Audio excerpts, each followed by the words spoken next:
Hey guys, I'm the Dutch Raider and I hope you're all having a great day. Boy did we get some nice info from DICE these last few days.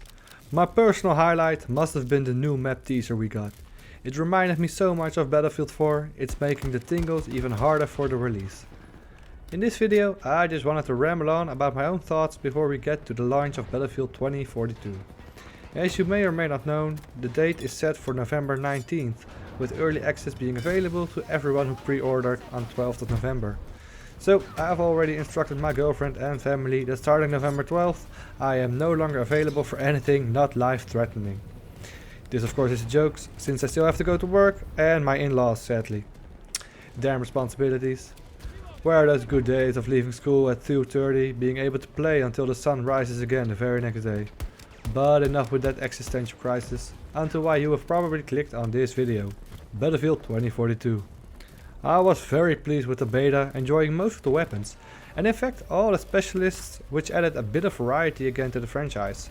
I'm very curious how all the specialists will evolve in the game, and whether we're getting really overpowered ones. I saw in the previous specialist trailer that specialist called GeForce with her EMGX scanner and threat perception. It already feels a bit OP and wall hacky. But I don't want to jump to any conclusions, so we'll see how that turns out in the game. Perhaps it's very situational and nobody will end up using it. We'll see. Besides the different specialists, I am very curious how they are going to integrate some differentiation between teams when it comes to the enemy specialists, you know. One of the things that you'll see in the background as well is that it's very difficult to sometimes identify enemy from your allied specialists. I hope they somehow manage to change the camouflage or outline of enemy players, so I can stop blasting an entire magazine into my teammate, leaving me wondering why won't he just die. Well, for me personally, I think that the classic Battlefield modes will be my mostly go-to game type, even though I'm very curious about Hazard Zone. You may or may not know that I'm also a big fanboy when it comes to Hunt Showdown, and from what I've heard and read, this could be quite similar to Hunt. In case you didn't know, Hazard Zone will also be one of those one live game types, just as Hunt, but in which you are inserted as a 4-member squad. Once inserted on the map, you need to locate and retrieve critical data drives and extract with them while the opposing squads are trying to do the same and kill you at the same time. Correct me if I'm wrong here, but there are 2 data drives to fight over, and you have to secure and extract before the storm hits the map, or the shit hits the fan. There wouldn't be a closing circle like that in any battle royale, but more a certain moment in which the storm gets too strong and everybody not extracted just perishes. With great risks come great rewards, and Hazard Zone promises to offer plenty of both. The more intel you gather, the more experience and dark market credits you earn. And those credits should probably mean better equipment for you and your squad in the next match. I'm curious if this just means another different type of equipment, or that they just in the new game The Cycle are going to work with different rarities of weapons, like the green, blue, purple items, in which the more rare the weapon is, the stronger or perhaps just more attachments you get to those weapons. Just as in Warzone, there should be certain uplinks to find, from which you can revive dead teammates back to the match. This sounds like an awesome thing, because, knowing myself a bit, I'll end up dead first and otherwise have to entertain myself, while the rest of my squad tries to compensate for my incompetence. This might be the reason why I'm always picked last in teams though.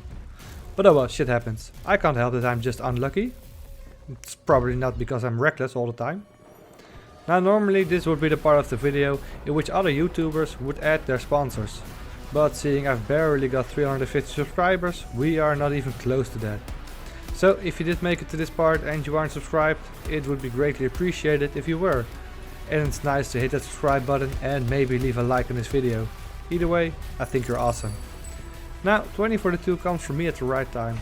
I think I'm getting the hang of making these videos, or at least I'm not as ashamed to show these videos to my friends as I was with my first video. And I really enjoy writing scripts or just freeballing it and see where we end up. So with Battlefield 2042, I am trying to turn things around and just go all out when it comes to this. So that's what I'm looking forward to, and I hope you are there with me if we get any crazy stuff going on. Talking about crazy stuff, let's talk a bit more about the beta, from which of course this footage is from. I see a lot of hate and doubt when it comes to the game because of this. But one thing you have to keep in mind is that this was an earlier build of the game.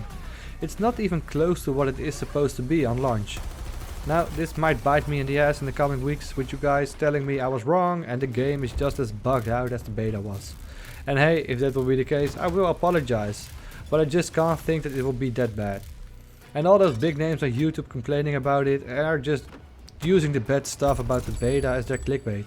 And I can't blame them.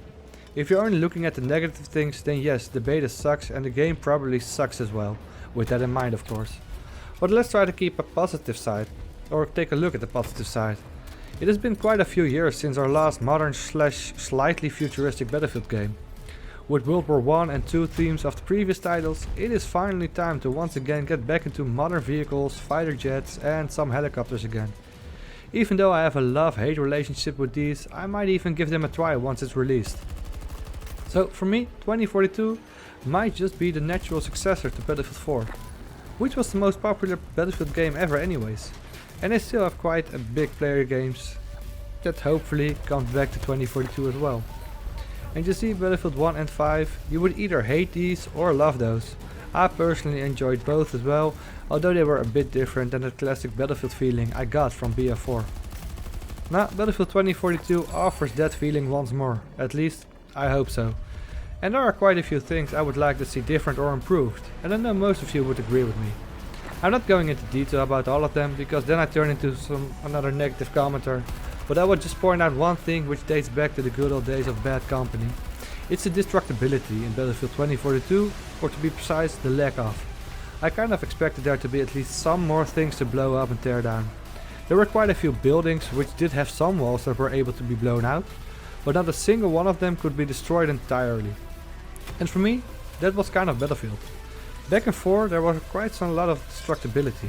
Perhaps not as much as we had in Bad Company, but enough for an explosive nut like me to be satisfied with bringing structures down and crawling through the rubble afterwards. I know with 128 players on the servers you wouldn't have a lot of structures left within 2 minutes, and that does flatten out the gameplay, I understand that. And if everything is destroyed, it can make a nightmare to play on. But seeing how I've only explored one map, which was even in its beta state, I couldn't say anything that makes sense about that.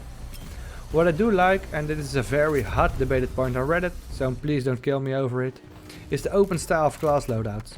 Normally you couldn't take an ammo box as the medic, or it wasn't possible to take that rocket launcher as a sniper. And if things stay the same as we saw it in the beta, it would mean that weapons and equipment was more open to all players.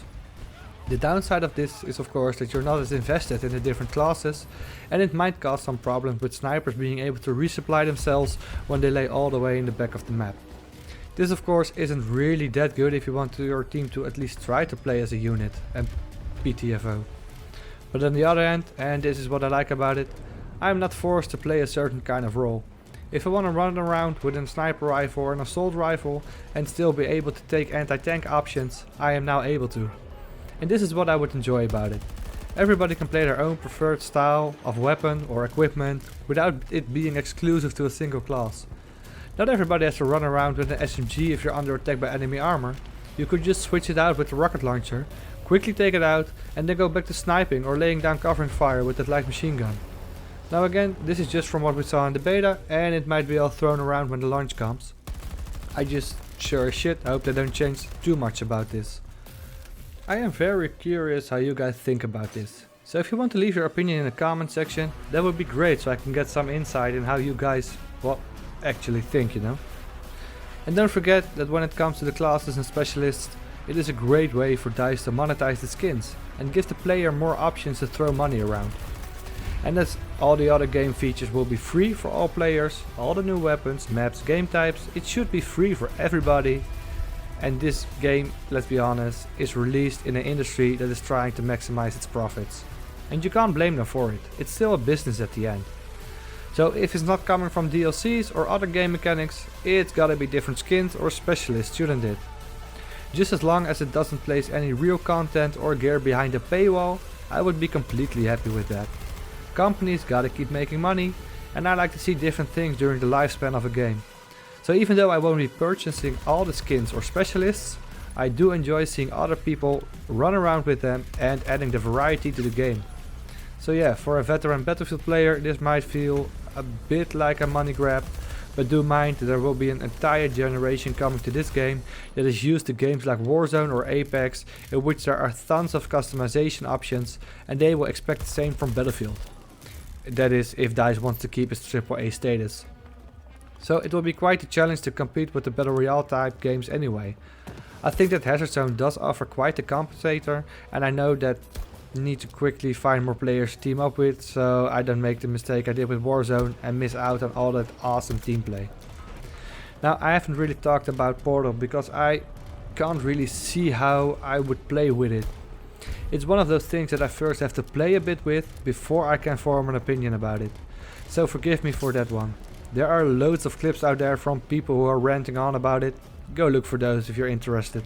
For now, I think I've rambled enough about things I don't know shit about. And you're probably aching to play the game as bad as I am. Just a week or two and we will have all the fun we can imagine. If you made it all the way to here, you are amazing. And if you want to see more Battlefield goodness, don't forget to subscribe. And remember that a like is very much appreciated, as it helps pump this video back up on the YouTube screen. Hopefully I will see you in the next one. Cheers!